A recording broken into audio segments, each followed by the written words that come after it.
Jennifer Blaze here to highlight another Schoology tool for you. Today I'd like to talk to you about student completion rules.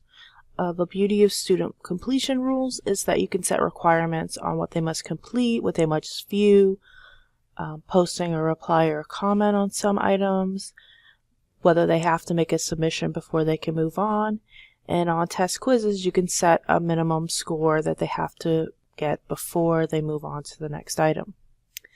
So quickly, on folders you can set completion rules as well. So I'm just going to create a folder. On folders you can set availability, and you can set a date range of when you want it to be published if you'd like. So here would be my start date, and then I can have an end date as well. So if you are working on virtual learning day items, you can set when you want it to publish and when you want it to unpublish as well.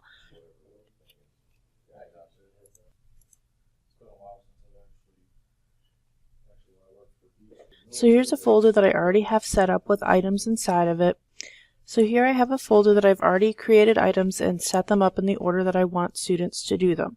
So we can say that this is perhaps a virtual learning day assignment folder where I have an assignment for them to do, a video for them to watch, a quiz I want them to complete, and then a final project that will culminate those activities into one. I also created a folder that has review materials.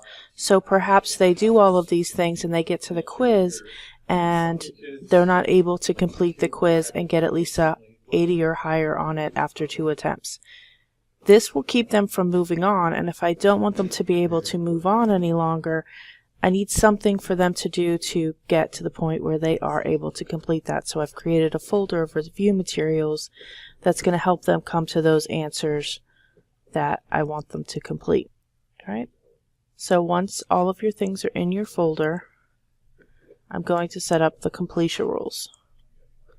So by clicking Add Materials, I'm going to add things that I want rules to be on. The first thing is that assignment. That's the first thing I have there. And I want them to make a submission on that assignment before they move on. The next thing in my folder is my video, which is just labeled Plate Tectonics, and the only thing I can make them do on that is watch it. I can't control anything about that, but if I put it in something like Play Pause It, I could monitor that they were watching it and that they're able to answer questions in between. So that's another option. Next, I have a quiz for them to take to make sure that they got something out of the first 2 activities. So here's my quiz, and I want them to get at least an 80 on that quiz, as I stated in the directions, before they can move on to the next item. So I'm going to type in 80 out of 100 in order for them to move on. I could also type in another. Here's the quiz. I can set 2 rules on any one activity. If I wanted, I could also put that I wanted them to make a submission. And then lastly is that final project folder. And because I have the folder there, I want them to complete everything in that folder. So for the folder, that's all I could put. But I could go into that folder as well and put completion rules. As you notice, I'm not putting a completion rule or anything on this review material. I want anyone to be able to go to this review materials folder at any time. So I'm not placing any rules on that because I want all of the students to have access to that folder. There's one more really important thing to check. If you want the students to do these items in order, you have to click up here and put a check mark and require that they complete them in sequential order.